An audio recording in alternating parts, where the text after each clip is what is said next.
밥 한 그릇이 나를 죽이고 있습니다. 하지만 병원에서는 절대 말해주지 않죠. 오늘은 제가 솔직하게 전부 말씀드리겠습니다. 여러분 안녕하세요. 저는 약 43년간의 의사 생활을 마치고 은퇴한 가정의학과 의사 정기성입니다. 부끄럽지만 이제는 제가 은퇴했기에 떳떳하게 말씀드릴 수 있을 것 같습니다. 오늘은 병원에서는 절대 말해주지 않는 정보를 여러분께 공개하겠습니다.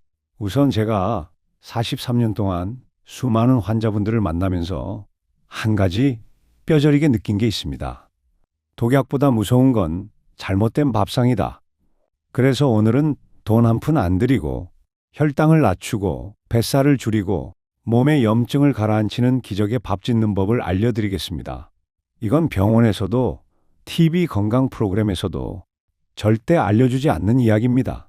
몇 해 전 75세 현상학 어르신은 제 진료실 문을 힘겹게 열고 들어오셨습니다. 선생님, 요즘은 몸이 자꾸 가라앉아요. 심장이 두근거리고 약은 점점 늘어나는데 몸은 나아지질 않습니다. 검사 결과를 보니 공복 혈당 148, 콜레스테롤 255, 혈압 155, 이미 약을 3종류나 드시고 계셨습니다.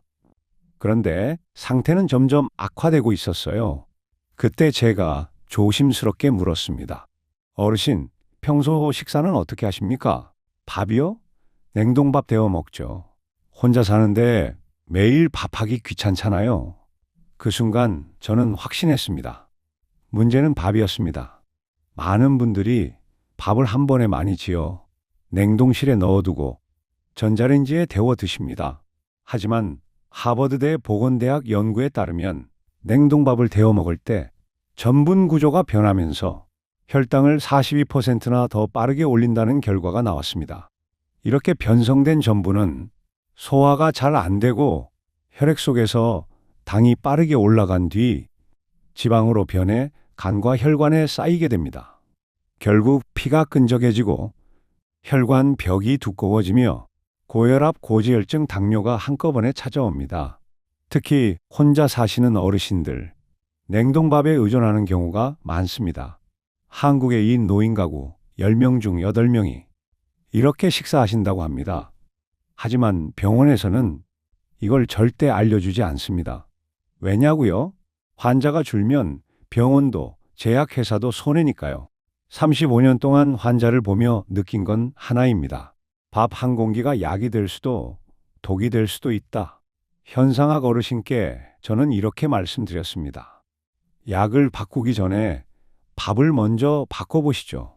어르신은 의아하셨죠. 밥이랑 혈당이 무슨 상관입니까? 하지만 저는 이미 알고 있었습니다. 밥을 바꾸면 인생이 바뀐다는 걸요. 자, 이제부터 드릴 말씀은 제가 3년간 논문을 뒤지고 직접 수천 명의 환자에게 적용해 본 기적의 밥 짓는 법 4가지입니다.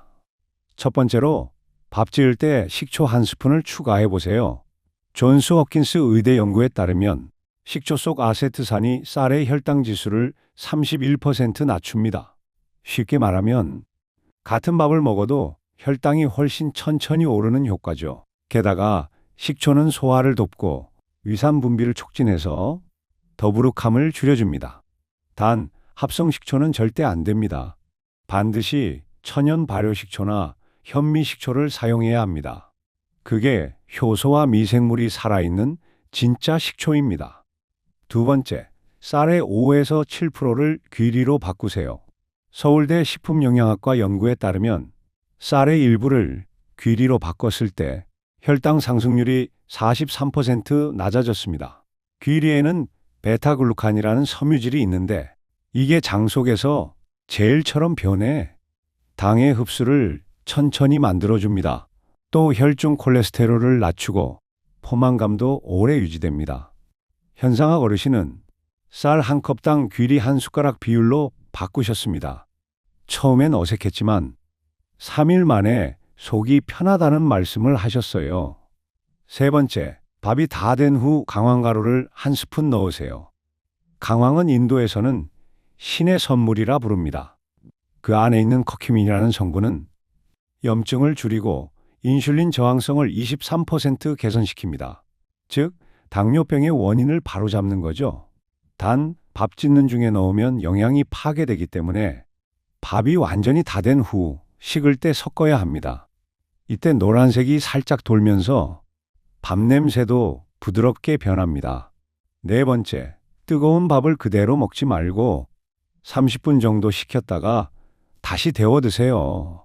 이렇게 하면 저항 전분이 늘어납니다. 이 전분은 장 속에서 유익균의 먹이가 되고 혈당을 천천히 올리며 포만감을 3배나 오래가게 합니다. 옥스퍼드대 연구에서도 이 방법을 6개월간 실천한 그룹은 좋은 균이 40% 늘고 염증 수치가 25% 감소했습니다. 이 네 가지를 실천한 환자분들의 결과는 놀라웠습니다.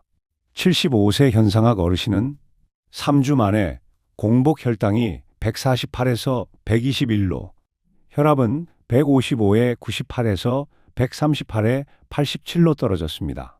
72세 강순옥 할머니는 8개월 만에 6kg을 감량하고 15년 먹던 혈압약을 절반으로 줄이셨습니다. 74세 신학철 어르신은 6개월 만에 당화혈색소가 8.9에서 6.2로 떨어졌습니다. 당뇨약도 절반으로 줄이셨고요. 이건 약이 아니라 몸이 스스로 회복한 결과입니다. 여러분, 왜 이런 걸 병원에서는 안 가르쳐 줄까요? 그 이유는 단순합니다. 병이 나으면 돈이 안 되기 때문입니다. 미국 의료경제연구소 보고서에 따르면 당뇨병 환자 한 명이 평생 쓰는 의료비는 약 1억 3천만 원입니다. 제약회사와 병원 입장에서는 환자가 건강해질수록 손해인 구조죠. 저는 현역 시절 진료실에서 수많은 환자들이 "선생님, 약 먹어도 왜 나아지질 않죠?" 라고 물을 때마다 마음이 무거웠습니다. 그래서 은퇴 후 제 양심을 걸고 말씀드립니다. 진짜 의학은 병을 예방하는 데 있다. 여러분, 다시 정리해 드리겠습니다. 밥물에 천연식초 1스푼, 쌀의 5에서 7%를 귀리로 바꾸고 밥이 완전히 되면 강황가루 1스푼, 밥을 30분 식히고 다시 데우기. 이 네 가지만 바꿔도 혈당이 안정되고 체중이 줄고 피부가 맑아지고 머리가 맑아집니다. 밥상 하나가 인생을 바꿉니다. 밥은 약입니다. 마지막으로 한 가지 더 말씀드리고 싶습니다. 밥을 짓는 마음입니다. 일본의 물연구가 마사루 에모토 박사는 감사의 마음으로 음식을 준비하면 분자의 구조가 바뀐다고 말했습니다. 저 역시 35년간 환자들을 보면서 느꼈습니다. 마음의 상태가 건강을 결정한다는 걸요. 밥을 지을 때 오늘도 건강하게 밥을 먹을 수 있음에 감사합니다. 그 한마디만 해보세요. 몸은 그 마음을 기억합니다. 밥도 약도 그 에너지를 담습니다. 오늘 알려드린 이 밥 짓는 법, 돈 한 푼 안 들고 실천할 수 있습니다. 하지만 그 효과는 약보다 훨씬 강력합니다. 3개월만 꾸준히 해보세요. 수치가 바뀌고 몸이 가벼워지고 삶이 달라질 겁니다. 이 영상이 도움이 되셨다면 주변 어르신들께 꼭 공유해 주세요.